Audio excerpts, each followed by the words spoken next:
Ноември, Гурково, ден на честа. Събуждането започва, в нас се вдига пламък.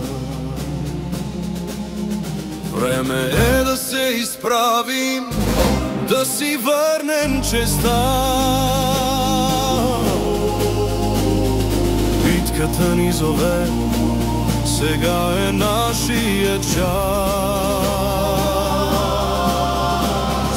Битката за вяра и чест, да кажем заедно, да чуем нашия глас. Корупция стоп, България се пробужда. Ела, бъди промяната, честта се защитава, не се подарява. В Гурково ще се води битка за достоинството ни. Силата е в сърцето и духа в нас. Заедно можем всичко.